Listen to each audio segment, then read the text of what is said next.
Alhamdulillahi Rabbil Alamin, wassalatu wassalamu ala ashrafil anbiya'i wal mursalin, sayyidil awwalina wal akhirin, wa ala alihi wa sahbihi wa tabi'ina wa tabi'ina ila yawmiddin. Ayyuhal mushahiduna wal mushahidat, uhayyikum bi tahiyyatil islam, wa assalamu alaykum wa rahmatullahi wa barakatuh. Wa qawluhu ta'ala, wa ma khalaqtul jinna wal insa illa liya'budun. Et Allah exalté soit-il de dire dans son glorieux Coran, je n'ai créé les djinns et les hommes que pour qu'ils m'adorent. Une adoration basée incontestablement sur un message universel, source du bien-être ici-bas, mais aussi de la félicité dans l'au-delà. Mais en réalité, que comprendre de ces messages et surtout, quelle est sa singularité? Réponse dans cette émission des victimes de l'islam.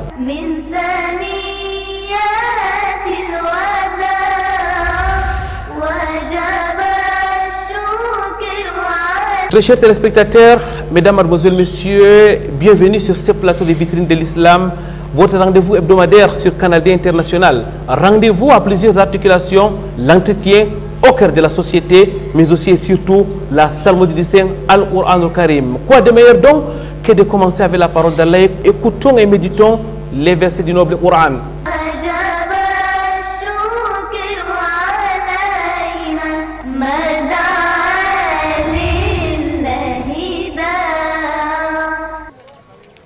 أعوذ بالله من الشيطان الرجيم. الله الذي أنزل الكتاب بالحق والميزان وما يدريك لعل الساعة قريب يستعجل بها الذين لا يؤمنون بها والذين آمنوا مشفقون منها ويعلمون أنها الحق ألا إن الذين يمارون في الساعة لفي ضلال بعيد الله لطيف بعباده يرزق من يشاء وهو القوي العزيز من كان يريد الحرث الآخرة نزد له في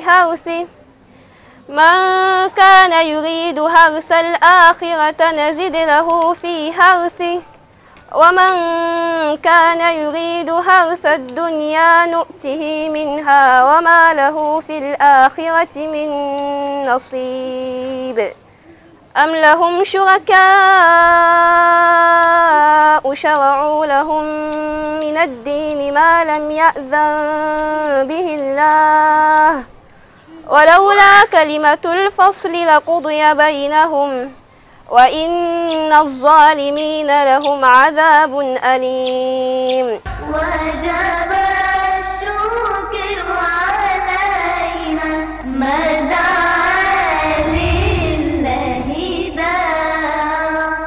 Rabbi shrah li sadri wa yassir li amri wahlul uqdatan min lisani yafqahu qawli.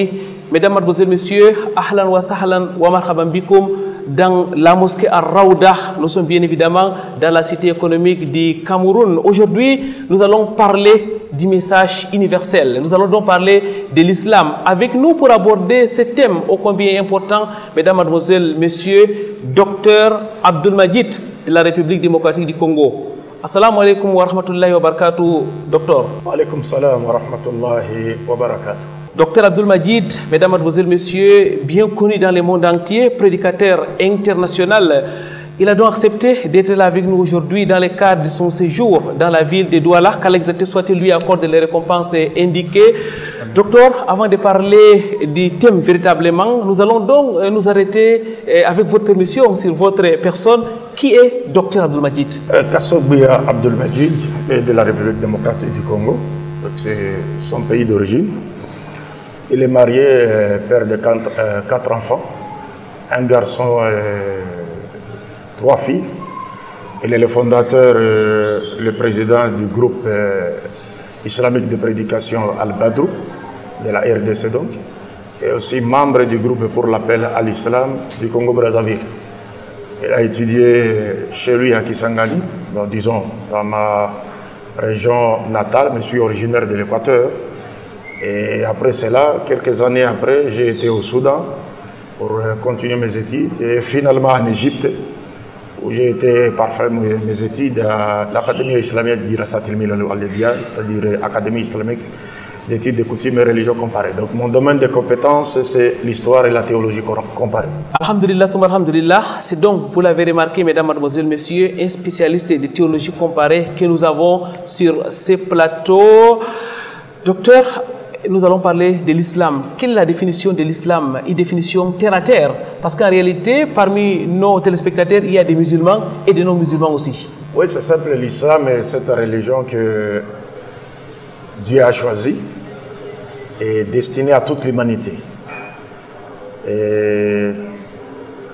Donc c'est une religion qui a été prêchée par l'ensemble des messagers de Dieu, c'est-à-dire tous les prophètes qui ont été envoyés par Dieu vers les hommes n'ont apporté et prêché de sa part qu'une seule religion. Et cette religion s'appelle donc l'islam. Mais la seule différence qui existe entre l'islam lorsqu'il a été prêché par les prophètes venus avant Mohammed et lorsque Mohammed nous l'a prêché de la part de Dieu, c'est que c'est à Mohammed que Dieu avait révélé la forme définitive, parfaite et universelle de cette religion qu'on appelle l'islam. Par contre, les autres n'ont prêché l'islam qu'à leur peuple respectif. Donc ils n'étaient pas habilités à prêcher l'islam à l'humanité tout entière, sauf qu'il y a eu des cas d'exception, tels que Moïse qui a appelé le pharaon à croire en Dieu. Et puis après Jésus-Christ, l'ordre a été demandé donc, de prêcher également l'évangile aux païens, mais cette fois-ci par la grâce. Mais Jésus-Christ lui-même n'a jamais été envoyé à l'humanité tout entière. Le seul prophète de Dieu, issu de la postérité d'Abraham, qui a été envoyé à l'humanité tout entière, en conformément, c'est-à-dire en conformité avec la promesse qui a été faite à Abraham, qui consistait, la promesse que Dieu lui a faite de bénir en lui toutes les familles de la terre. Donc ce prophète-là, c'est bien Mohammed, la paix de Dieu soit sur lui. Donc en un mot, l'islam, c'est la religion de Dieu destinée à toute l'humanité et qui a été prêchée par l'ensemble de ces véritables prophètes, du premier jusqu'au dernier, le premier donc Adam, jusqu'au dernier Mohammed, en passant par Abraham, Moïse, Jésus et tous les autres prophètes qui ont été suscités, disons, dans différentes nations du monde. Docteur, à vous écouter, ça veut dire que les anciens messagers sont aussi des musulmans? Oui, ils étaient des musulmans, parce que l'islam veut dire en soi soumission à la volonté de Dieu. Mais ces mots dérivent du substantif aslama en arabe, qui veut dire se soumettre entièrement ou obéir totalement. Ce substantif, lui aussi, dérive de la racine trilitère salama en arabe, qui veut dire la paix. Et donc l'islam dérive d'un mot qui veut dire à l'origine la paix. Ce qui implique à dire, si nous nous soumettons à la volonté de Dieu, nous vivrons en paix sur le plan vertical comme sur le plan horizontal. Cela étant, donc Dieu a révélé cette religion à tous ses prophètes et tous donc ont été des musulmans, puisqu'ils n'ont été envoyés que pour inviter l'humanité à se soumettre à la volonté de Dieu. Tous les prophètes de Dieu sans exception. Jazakumullahu khairan, barakallahu fikum, docteur. Qu'est-ce qui fait donc la singularité de ces messages universels qui a commencé depuis Adam et qui est clôturé par le prophète Muhammad sallallahu alayhi wa sallam? Oui, la singularité, c'est que, comme j'étais en train de le dire, c'est que cette religion provient directement de Dieu. Elle n'a jamais été fondée par un être humain ou encore inventée par un être humain. Parce que des fois, on entend des gens dire que Mohammed aurait fondé cette religion qu'on appelle l'islam. Non.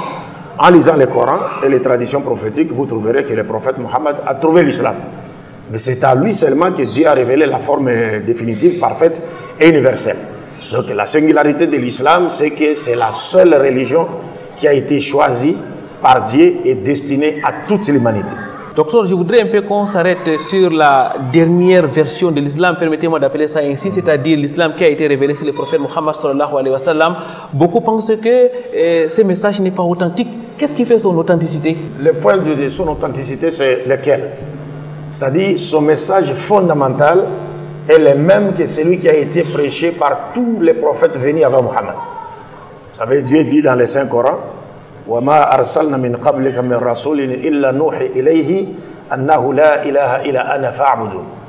Donc Dieu dit au prophète Mohammed qu'il n'a envoyé aucun prophète avant Mohammed sans lui avoir révélé et demandé de croire et d'attester qu'il n'y a d'autres dieux dignes d'adoration excepté Allah. Donc le message fondamental de l'islam, c'est un message théocentrique. C'est-à-dire ça tourne autour de la personne de Dieu et n'existe que pour Dieu. Ce n'est pas par exemple comme le message de certains mouvements mystiques ou spirituels qui tournent autour de l'homme. C'est-à-dire qui prêchent l'homocentrisme, c'est-à-dire c'est l'homme qui est au centre.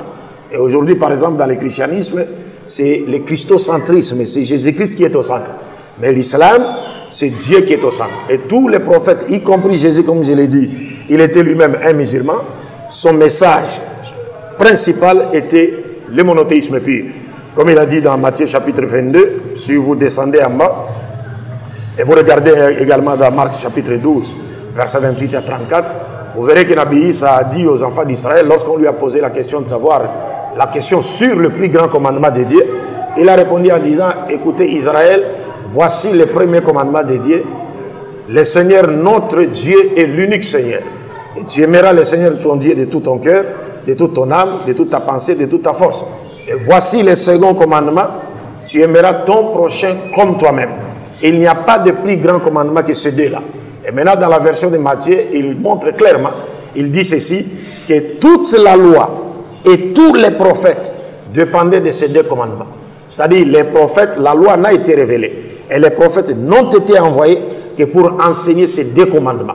Jamais les prophètes n'ont été envoyés pour autre chose. C'est seulement pour enseigner ces deux commandements. La loi de Dieu et les prophètes tournent autour de ces deux commandements.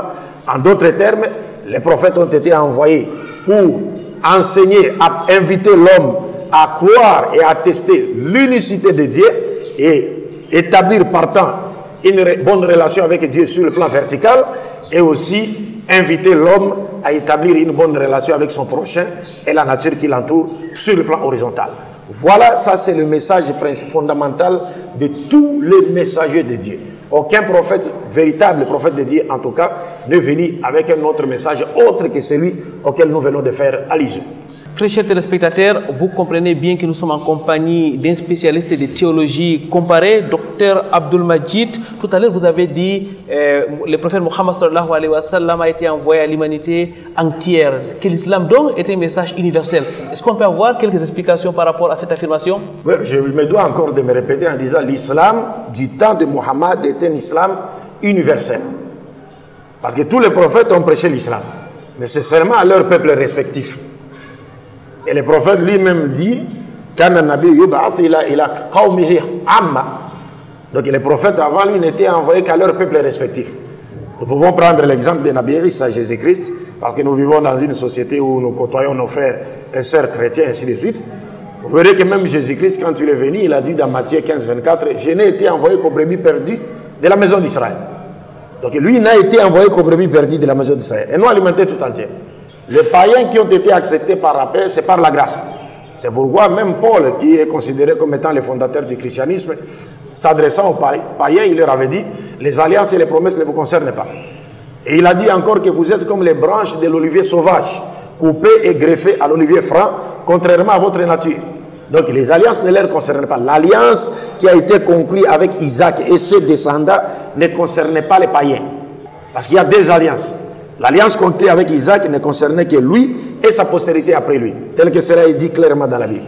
Mais par contre, Dieu a fait à Abraham la promesse de bénir en lui toutes les familles de la terre. Et dans le Coran, Dieu promet de faire d'Abraham imam al-Linas. Donc il fait de lui un imam de tous les humains. Donc ce qui implique à dire que les chrétiens, les juifs et les musulmans sont unanimes pour dire que cette promesse de Dieu faite à Abraham veut dire que Dieu a promis de susciter d'Abraham un prophète à travers lequel l'humanité tout entière sera sauvée. Et les juifs, les chrétiens, les musulmans ne divergent que sur l'identité de ces prophètes. Donc les juifs disent qu'il s'agit de leur Messie, qui n'est pas Jésus et qui n'est pas encore venu. Les chrétiens disent qu'il s'agit de Jésus, ce prophète qui sortira d'Abraham. Encore faudra-t-il se poser la question de savoir si ce prophète est Jésus, qui sortira de la descendance d'Abraham. Pourquoi voulez-vous encore que Jésus soit Dieu tout en étant descendant d'Abraham? C'est encore une autre question que nous devons nous poser à ce stade-là. Et les musulmans disent que ces prophètes qui devaient sortir de la postérité d'Abraham et que Dieu devait envoyer à l'humanité tout entière, c'est bien le prophète Mohammed, la paix de Dieu soit sur lui. Et lorsque le prophète Mohammed est venu, il a parlé sans avoir froid aux yeux ou avoir mis l'eau dans la bouche. il a clairement dit que tous les prophètes venus avant moi n'ont été envoyés qu'à leur peuple respectif et que moi, j'ai été envoyé à l'humanité tout entière et j'ai clos la prophétie. Après moi, il n'y a pas de prophète. C'est pourquoi l'islam, nous disons, tous les prophètes ont prêché l'islam. Muhammad a également prêché l'islam, mais avec la seule différence que l'islam qui a été révélé à Muhammad, c'était dans sa forme définitive, parfaite et universelle. Et c'est pourquoi aussi les prophètes, pour confirmer le caractère universel de sa mission, ou de son islam, l'islam qu'il a prêché, il a dit l'arabe n'est pas supérieur à un autre être humain, un autre être humain n'est pas supérieur à un arabe, un blanc n'est pas supérieur à un noir n'est pas supérieur à un blanc que par la piété. Donc il a basé les critères de noblesse sur la piété. Oui.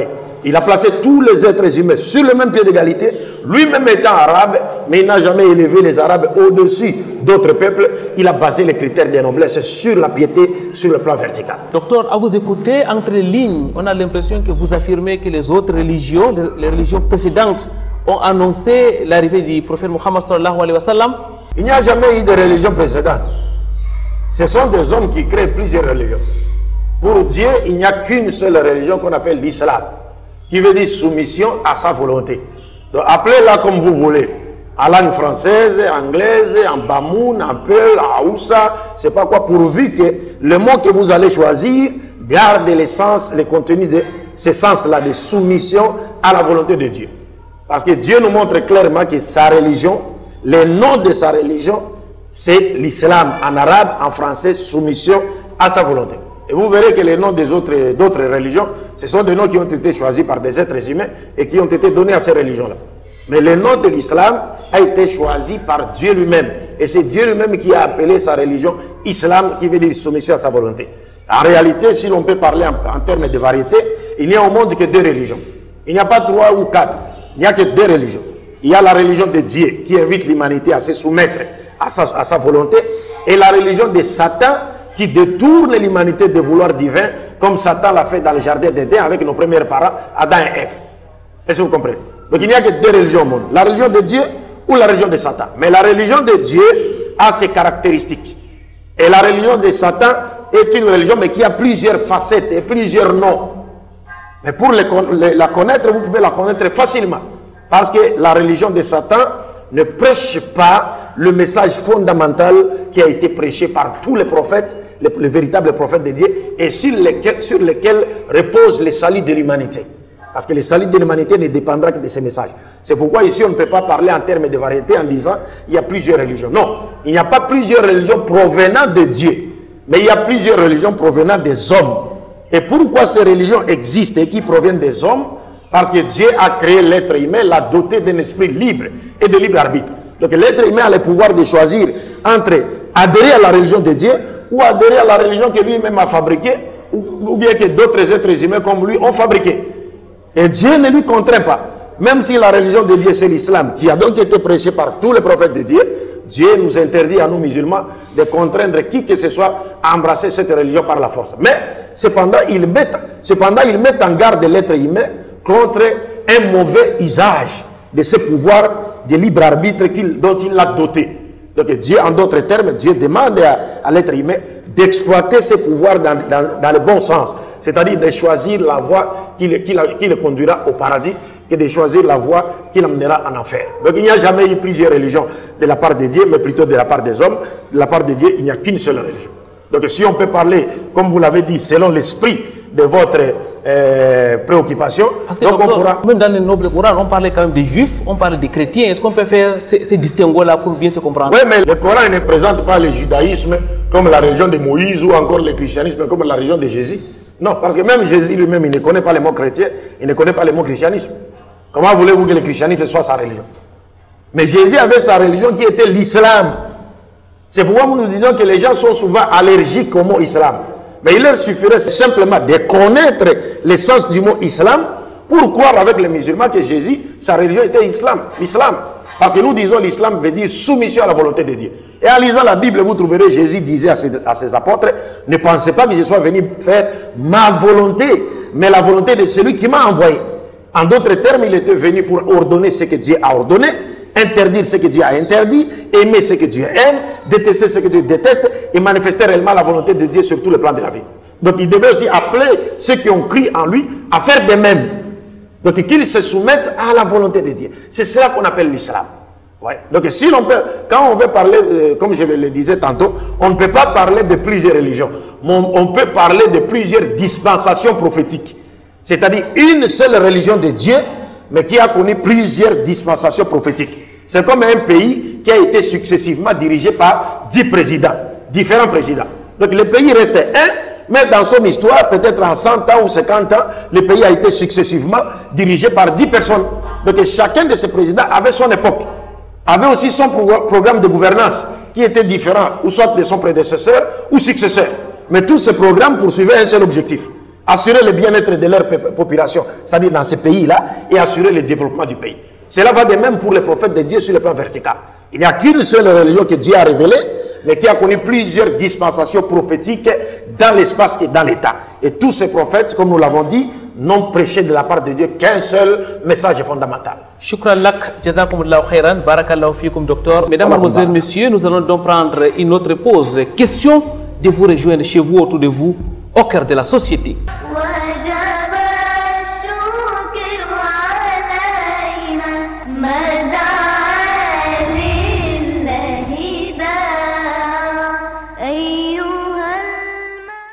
Le lieu dit parcours Vita dans l'arrondissement de Douala 5e était inondé du monde.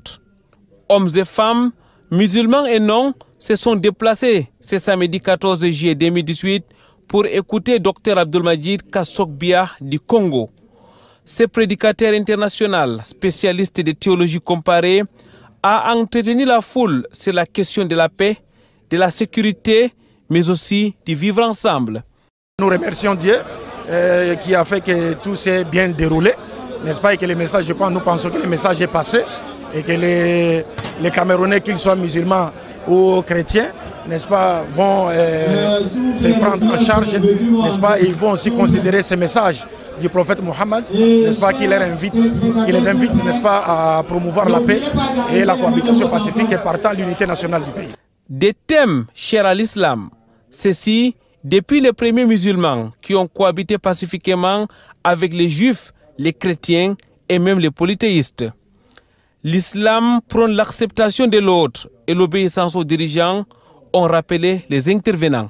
Quand même à retenir que le message fondamental délivré par les différents intervenants, c'est que la paix, qui est chère à tout le monde, les Camerounais aujourd'hui de tous bords doivent comprendre qu'ils ne se laissent pas manipuler par l'extérieur pour mettre à feu et à sang leur pays. Cela ne profitera ni aux individus ni à la communauté camerounaise.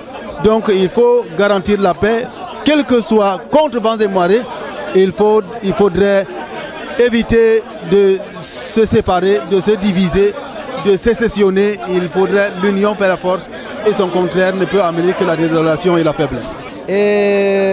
Min yetti Allah jomirawo subhanahu wa ta'ala gadduɗo mo haɗon o wolwani amin deydey ko islama ko woni islama dina islama ngam dina de'ende kanjum waddi mo haɗo kanjum mi faami e ɗiɗaɓol bo julɓe na julɓe pat hawra narra jonde jam ɓuri koɗime. La paix est primordiale et il fallait prendre dans les versets du Coran la parole sacrée d'Allah pour démontrer que tout concourt à la paix et que la paix est un cheminement qu'il faut commencer et on ne sait pas là où on ne se fatiguera jamais d'œuvrer pour la paix.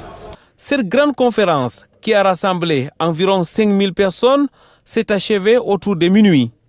Une satisfaction pour les organisateurs, mais aussi les participants vis-à-vis de ces messages qui vient à point nommé. On est vraiment très content de recevoir ce grand docteur, Cheikh Abdulmajid parmi nous, vraiment pour éclairer nos lanternes, pour éclairer non seulement les musulmans et les chrétiens. Vraiment, c'est une fierté pour la communauté musulmane du Cameroun, de Douala, de Yaoundé. Et surtout quoi, il nous a appris le vivre ensemble.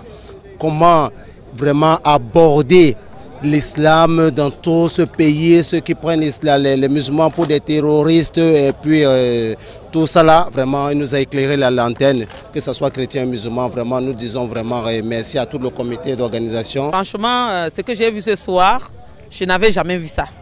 C'est ma première fois de voir ce que j'ai vu ce soir. C'était tellement bien, ça s'est très bien passé. Et du début jusqu'à la fin, les gens ont respecté l'heure parce que je suis arrivée à 19h et les gens étaient même déjà là parce que beaucoup de femmes de mon côté sont venues avant à 18h, même d'autres ont prié la prière, effectué la prière de Maghrib au parcours Vita et ça s'est très bien passé. C'était vraiment une gigantesque conférence comme vous l'avez dit. Et alhamdulillah, l'intérêt que l'audience, l'auditoire a accordé aux conférenciers était très élevé. Alhamdulillah, et puis les gens ont attendu, nous sommes pratiquement à 1h du matin maintenant.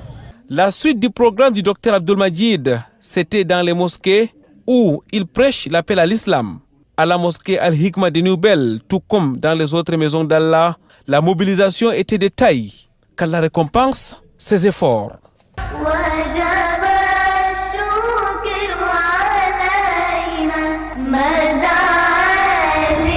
Du cœur de la société, nous rentrons sur ces plateaux. Mesdames, mademoiselles, messieurs, nous sommes en compagnie du docteur Abdul Majid Kassoudbia, prédicateur international, spécialiste des religions comparées. Docteur, quel est le déclic qui vous a orienté vers ces messages? Lequel? Le message universel de l'islam? Effectivement. Oui, effectivement, parce que vous savez, l'essor de l'humanité tout entière, aujourd'hui, dépend du message de Mohammed. L'essor de l'humanité tout entière. Regardez aujourd'hui comme nous vivons sur cette terre. C'est comme des bêtes, c'est comme des animaux. Mais il y a un message universel que Dieu a destiné à toute l'humanité. Et c'est ce message-là qui nous permettra de retrouver notre dignité, de retrouver notre prestige, notre honneur. Et partant, de retrouver la joie, la paix, la tranquillité qu'on a perdu dans le jardin d'Éden. Et ce message, c'est celui de l'islam, qu'il ne faudrait pas confondre avec les autres qu'on nous fabrique par-ci, par-là, et qui posent des actes terroristes, ainsi de suite, et on cherche à les confondre avec l'islam pour essayer de disqualifier l'islam ou discréditer l'islam. Non, l'islam n'a rien à voir avec ça. Docteur, j'ai parlé du déclic. Est-ce qu'il y a quelque chose de spécial qui a constitué le déclic en réalité? Mais vous m'avez demandé à moi, qu'est-ce qui m'a poussé? Effectivement. Mais c'est pourquoi je suis en train de dire, je suis là en train pour faire quoi? Pour sensibiliser les gens autour de ce message. Parce que le sort final de l'humanité dépend de ce message, le message de Mohammed. C'est-à-dire la prophétie de Mohammed qui a donc été envoyée à l'humanité tout entière. Donc nous devons, nous les musulmans, nous avons ce devoir sacré, n'est-ce pas, de faire parvenir, de faire passer ce message aux autres qui n'ont pas encore, qui n'ont jamais entendu parler de ce message. Pour qu'eux aussi, par la grâce de Dieu, puissent nous rejoindre ou adhérer à cette communauté et retrouver donc la religion et la sainte doctrine qui a été prêchée par tous les prophètes de Dieu. Alhamdulillah, alhamdulillah, mesdames, mademoiselles, messieurs, nous allons continuer cette émission avec notre invité, Dr Abdul Majid. Dr Abdul Majid, votre domaine de compétence, la théologie comparée. Oui. Qu'est-ce qu'on doit comprendre par théologie comparée? Oui, théologie comparée nous permet de connaître les autres. Vous savez, comme il y a une religion provenant de la part de Dieu, mais il y a aussi d'autres religions que des humains ont créées. Mais comme nous aspirons tous à vivre en paix et en harmonie, nous nous retrouvons dans une société où nous devons vivre en paix et en harmonie malgré notre diversité sur le plan religieux, sur le plan politique, sur le plan culturel, sur le plan tribal, sur le plan racial, et ainsi de suite. Donc nous devons aussi chercher à connaître la foi des autres, même si nous ne sommes pas d'accord avec eux. Nous devons les chercher à le connaître, n'est-ce pas, pour qu'il y ait quoi? Pour qu'il y ait cet échange d'informations entre nous. Parce que aussi, il y a un adage africain qui dit il ne faut pas porter les jugements sur le crocodile avant d'avoir été à la rivière. Donc c'est mieux de connaître votre prochain avant de parler de sa foi. C'est mieux de connaître votre prochain avant de parler de lui. Et pour mieux connaître quelqu'un, l'adage nous dit, le premier point de départ pour connaître quelqu'un consiste à l'interroger, pour savoir ce qu'il dit de lui-même. Donc nous interrogeons les autres par rapport à leur foi, nous les interrogeons à travers les livres qu'ils ont écrits, à travers des outils de sensibilisation qu'ils ont publiés, ainsi de suite, pour avoir une idée sur leur croyance. Ainsi, on peut peut-être se retrouver sur certains points, bien sûr qu'il y a des points de convergence et de divergence. Alors, quels sont ces points de divergence en réalité? Parce que ceux qui vous suivent savent très bien en réalité que... Par rapport à qui? Par rapport au christianisme, par exemple. Par rapport au christianisme, nous avons beaucoup de points de convergence. De divergence d'abord. Le plus grand point de divergence entre chrétiens et musulmans, c'est d'abord la doctrine de la rédemption. C'est-à-dire la doctrine du salut par la mort de Jésus. Parce que c'est cette doctrine qui a engendré la doctrine de la divinité de Jésus la doctrine de la filiation divine de Jésus et aussi la doctrine de l'incarnation de Dieu ou encore de Jésus, qui serait un Dieu incarné sous forme humaine. Donc cette doctrine est la mère de toutes les doctrines du christianisme. Et les similitudes à présent? Ben, les similitudes, c'est que les chrétiens croient également à Abraham comme étant le père des croyants. Donc nous nous retrouvons, chrétiens, juifs comme musulmans, nous nous retrouvons en Abraham qui est le père des croyants. Et ils croient également à Moïse ainsi qu'à d'autres prophètes en qui nous croyons également. Mais le point culminant, n'est-ce pas, l'axe principal, c'est la reconnaissance d'Abraham comme étant le père des croyants. Or, maintenant, lorsqu'on interroge le Coran, est-ce qu'Abraham était juif? Non. Est-ce qu'Abraham était chrétien? Non. Mais Abraham était qui? Abraham était musulman. C'est-à-dire quelqu'un qui était soumis à la volonté de Dieu. Parce qu'il vivait seulement selon la loi de Dieu. Et pour connaître les descendants d'Abraham, il faut regarder ceux qui cherchent à mettre en pratique la loi de Dieu comme Abraham. C'est-à-dire qui croient en un Dieu unique et qui s'acharnent à appliquer la loi de Dieu, comme l'a fait Abraham. Parce que Dieu a dit à Abraham, je t'ai choisi. Il a dit, parlant d'Abraham, Dieu a dit, j'ai choisi Abraham pour qu'il enseigne à sa postérité, à ses descendants, à garder mes commandements. Donc celui qui prétend suivre Abraham, ou qui prétend appartenir à la communauté d'Abraham, mais qui refuse les commandements de Dieu, qui refuse la loi de Dieu, qui n'a pas la croyance d'Abraham, qui ne croyait pas à la mort de quiconque sur la croix ou ailleurs pour avoir la vie éternelle, celui-là ne peut en aucune manière prétendre être un disciple d'Abraham. Docteur, on vous a entendu maintes fois et sur plusieurs plateaux parler de vivre ensemble, mais lorsqu'on vous entend parler du christianisme, on a l'impression que c'est un rejet. Est-ce qu'il n'y a pas une contradiction entre le vivre ensemble et le discours que vous tenez par exemple sur le christianisme? Non, ce n'est pas du tout un rejet. C'est un domaine qui doit être traité dans nos sociétés. Un domaine scientifique? Oui, c'est théologique, c'est scientifique. Parce que quand vous parlez de théologie, la théologie doit être scientifique, c'est-à-dire vous devez parler en connaissant, c'est-à-dire en ayant des preuves, en fournissant des preuves, et non pas parler par haine ou sous l'empire de l'ignorance. Vous dites des choses que lorsque les gens vérifient, ils trouveront que ce que vous étiez en train de dire est vrai. Parce que nous vivons dans un monde de positivistes. Alors, si nous sommes condamnés à vivre ensemble entre chrétiens et musulmans, nous devons de nous connaître. Donc les chrétiens aussi doivent chercher à connaître les musulmans. Étudier même leurs livres, n'est-ce pas, pour qu'ils ne soient pas victimes de certains bobards qu'on rencontre sur l'islam et les musulmans et qui n'ont rien à voir avec l'islam et les musulmans. C'est seulement lorsque Allah lui-même, Dieu, dans le Coran, il nous recommande de dialoguer avec les chrétiens. C'est Dieu lui-même. Il nous recommande de dialoguer avec les chrétiens. Mais il nous indique le sujet du dialogue, l'objet du dialogue. قل يا أهل الكتاب تعالوا إلى كلمات سواء بيننا وبينكم ألا نعبد إلا الله ولا نشرك به شيئا إلى آخر الآية. Dieu veut le dialogue, mais Dieu nous montre que le premier point, le premier objet de ce dialogue doit être ma connaissance. C'est-à-dire chercher à connaître Dieu. C'est là d'abord. Ce n'est pas par d'autres choses du monde, oh non, c'est changer les selles, c'est pas quoi. Non, non, non. La première chose, si on veut parler de religion spirituelle qui doit être abordée, c'est Dieu. Parce que la connaissance de Dieu en matière de religion précède même l'adoration de Dieu. D'abord, il faut chercher à connaître Dieu avant de l'adorer. Parce que si vous prenez le risque de commencer par adorer Dieu avant de l'avoir connu, vous risquez de vous retrouver avec une croyance en Dieu infiltrée par d'idées idolâtres et polythéistes. Shukran lak, ya docteur, jazakumullahu khairan. Mesdames, mademoiselles, messieurs, une courte transition et nous reviendrons sur ce plateau avec notre invité.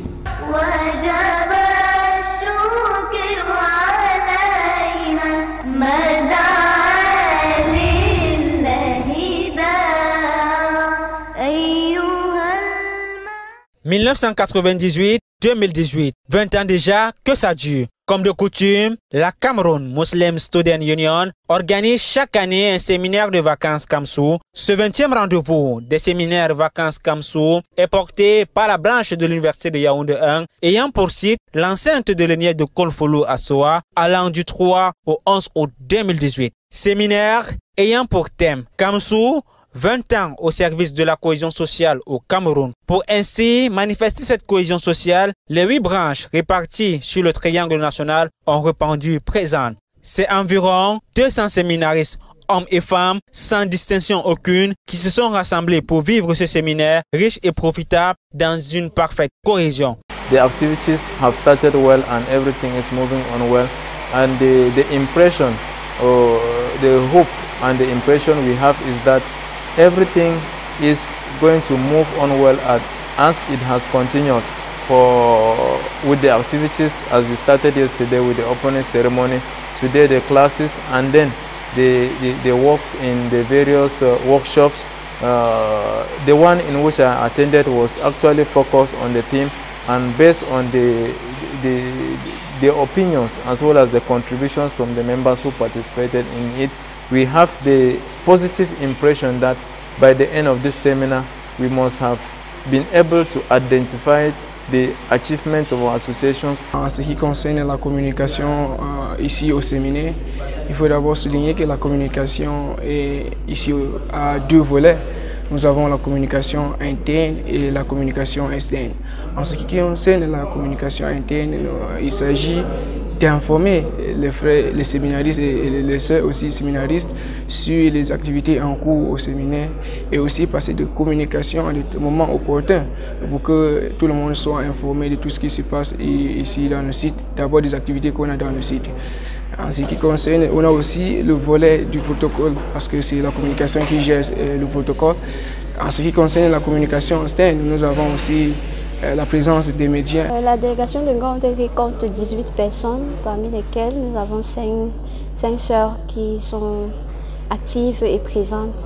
Nous avons notre président, nous avons le soutien de tout le monde, et le séminaire se déroule bien. C'est vraiment une occasion grandiose et impressionnante, surtout que nous sommes à notre 20 ans et c'est une sensation extraordinaire de toujours retrouver ce public qui défend toujours les bonnes causes, et je prie Allah que cela persiste dans l'avenir également et que nous soyons des modèles où que nous soyons. La tenue de ce rendez-vous juvénile de la communauté est donc une occasion idoine d'apprentissage des principes et valeurs chers à l'islam, à l'instar du tafsir, de la sira et bien d'autres à travers des conférences et prédications diverses. Il avait ce qu'on appelle at-tasfiya wa tarbiya. At-tasfiya wa tarbiya. Ça veut dire purifier son comportement et son éducation. At-tasfiya. C'est-à-dire il faut purifier son comportement et s'éduquer. Voilà les deux principales. Lorsqu'on regarde la vie du cheikh, il avait ces deux éléments dans sa vie. Il y avait ce qu'on appelle la tasfiya, qui veut dire purifier son comportement. Il faut purifier son comportement. La purification du comportement est très importante. Tant que l'homme ne purifie pas son comportement, tu ne changeras pas dans une société. Et tant que l'homme ne parvient pas à comprendre qu'il a des manquements, il ne peut pas arriver à purifier ce comportement. Alors, le prophète sallallahu alayhi wa sallam nous fait comprendre que la chose la plus lourde sur la balance du serviteur le jour de la résurrection, c'était quoi? C'était le bon comportement. Le programme en général, c'est les enseignements avec les matières qui ont été retenues, à savoir le fiqh, tawhid, sira et hadith, mais également la formation technique afin de remettre à niveau les membres de la Kamsou pour une meilleure gestion des activités de cette dernière.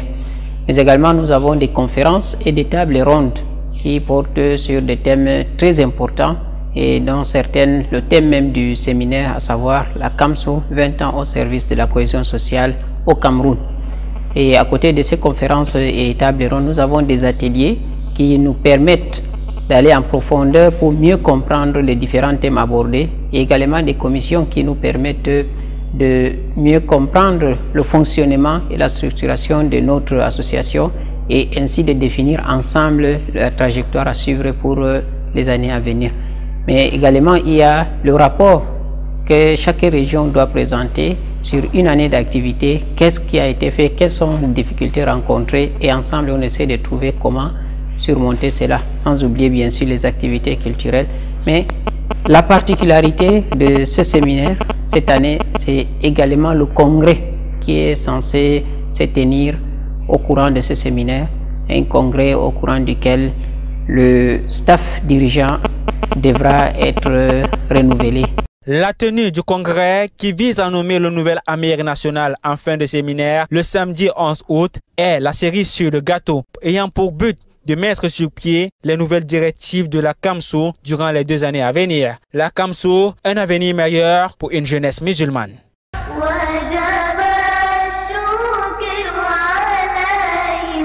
Paix, cohésion et vivre ensemble étaient les maîtres mots de la conférence organisée ce samedi 4 août 2018 au Parcours Vita de Douala. C'est une foule immense qui a assiégé le lieu dit Parcours Vita. Les convives, entre autres dignitaires religieux, chefs traditionnels et autorités politiques, ainsi que les fidèles se sont mobilisés pour manifester les vertus et les valeurs de la paix. Initiative qui promeut la paix et la cohésion sociale, suffisamment mise à mal dans notre pays ces derniers temps. Ma joie est d'autant plus grande, mesdames et messieurs, que nous sommes réunis à Douala 5e. Échantillon par excellence de la diversité culturelle nationale. Arrondissement de brassage d'une importante population cosmopolite. Îlot de paix, terre hospitalière, cité dortoir, ville en devenir, au sein de laquelle je vous souhaite le plus agréable des séjours. The Muslim community of Littoral region, to show that we are together, we are fighting to promote peace. We are fighting to show for the national and international opinion that the Muslim community in Littoral, in Cameroon, are against the war. S'il y a une seule chose dont tous les Camerounais sont d'accord, c'est qu'il faut qu'il y ait la paix. Ça, c'est incontestable. Donc, et pour qu'il y ait cette paix, les hommes et les idées ne sont pas suffisantes. Il faut implorer le Tout-Puissant pour qu'il nous accompagne, pour qu'il nous sauvegarde, pour qu'il essaie de nous donner la force de résister et de faire tout pour qu'on ait la paix dans notre pays. La paix, gage de progrès, d'épanouissement des populations, est donc plus que jamais nécessaire à préserver. Les messages allant dans le sens de la préservation de cette dernière ont été clairement véhiculés. Pour l'islam, la paix d'abord est une salutation, une valeur que l'on souhaite pour soi-même et pour autrui. D'où l'origine de la salutation musulmane, Assalamu alaikum. Que la paix soit avec vous. Donc le salam est une invocation au bien-être. Et d'un point de vue linguistique, Assalam signifie celui qui est purifié des défauts et des faiblesses.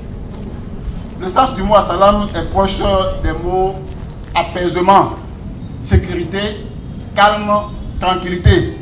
Donc le salam renferme une essence spirituelle profonde. Au sortir de cet événement, les différents participants ont manifesté leur satisfaction, mais le plus important étant les invocations adressées à l'endroit d'Allah, exalté soit-il. Allah, tu es paix, et ton nom est paix, et de toi vient la paix, et partout règne la paix. Ta paix est dans ta miséricorde, qu'on connaît la paix. Et fais-nous vivre davantage dans ta paix, que la paix règne au Cameroun. Accorde au Cameroun et à son peuple tout entier la paix et la stabilité éternelle, et fait du Cameroun une nation rayonnante, prospère et une nation de progrès. Par ta bénédiction que tu as mentionnée dans le Coran et par ton salut que tu as accordé au messager Mohammed sallallahu alayhi wa sallam, paix et bénédiction de Dieu soient sur lui. Amen. Ô Seigneur Allah, nous remettons entre tes mains notre chère et beau patrie, que nous sommes tellement souciants de la paix qui doit régner dans tout le continent, dans tout le Cameroun, sans exception aucune. L'islam, dont l'essence est la paix, est un vecteur incontestable de cohésion et de vivre ensemble harmonieux.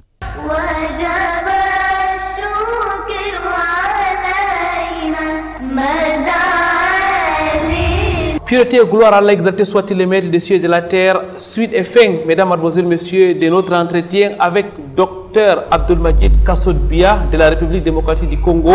Avant de prendre votre dernier mot, il y a beaucoup de citoyens dans le monde qui estiment que le message de l'islam est un message dépassé, c'est un message archaïque. Qu'est-ce que vous leur dites? D'abord, ceux qui disent cela, ça montre clairement qu'ils n'ont jamais étudié l'islam. Ils n'ont jamais cherché à apprendre l'islam. Ou alors, ils agissent d'après l'intellect des autres. Ce qu'ils attendent des autres, ce que les autres disent de l'islam.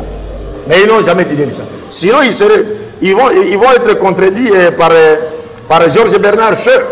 Vous vous rappelez de Georges Bernard Shaw, c'est un grand savant britannique. Prix Nobel de littérature en 1925. Mais Georges Bernard Shaw, qui fut un chrétien, mais qu'est-ce qu'il a dit?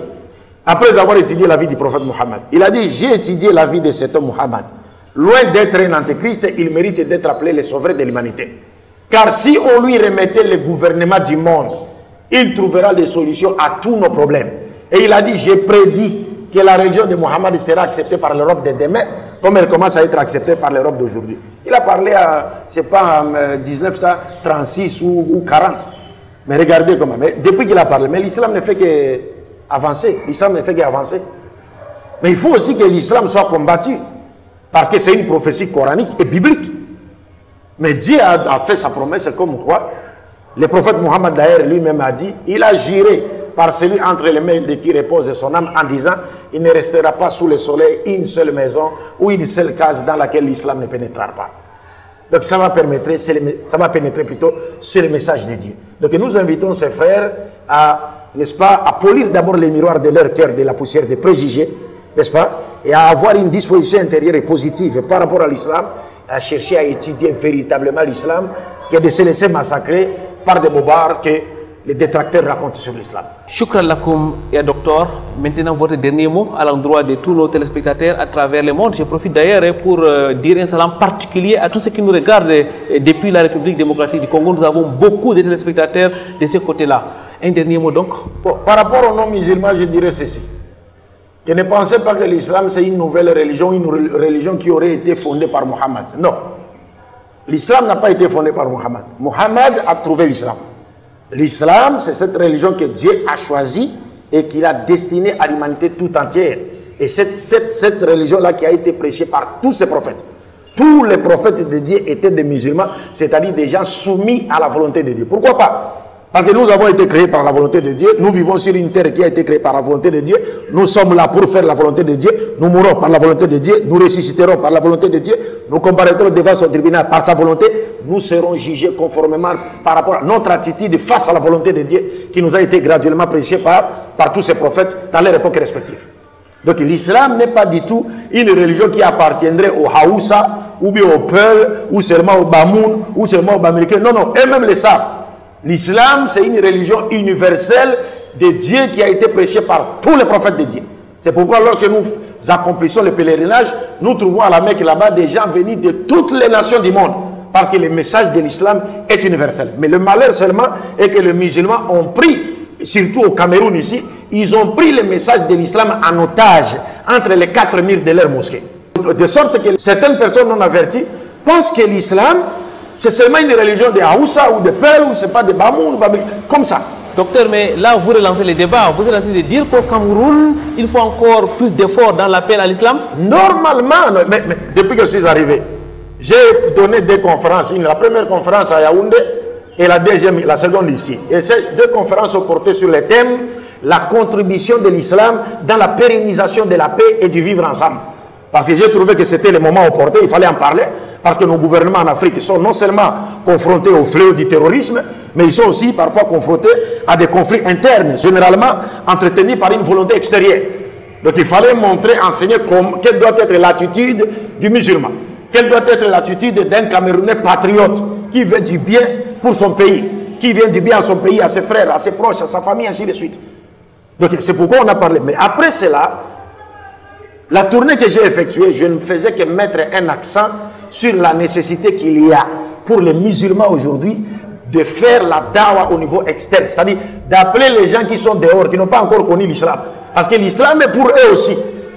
Que de prendre l'islam en otage dans la mosquée et en faire comme une religion qui appartiendra à une communauté comme ça, restreinte. Alors que l'islam, c'est la religion de Dieu envoyée à destinée à toute l'humanité. Merci docteur. Jazakumullahu khairan. Mesdames, mademoiselles, messieurs, on ne se fatiguera jamais d'écouter notre invité, mais Inch'Allah, nous l'aurons dans nos prochaines éditions pour parler cette fois-ci du vivre ensemble. Mais avant de partir, comme des traditions, nous allons vous laisser méditer sur ces versets. Allah soit-il dit dans son glorieux Coran, Inna dina indallahi l'islam. Certes, la religion d'Allah soit-il est l'islam. On se donne rendez-vous donc vendredi prochain lorsqu'il sera 16h30 heure du Cameroun ou samedi à 6h30 dans le cadre de la rediffusion de cette émission. سبحانك اللهم وبحمدك نشهد لا اله الا انت نستغفرك ونتوب اليك والسلام عليكم ورحمه الله وبركاته. الله اكبر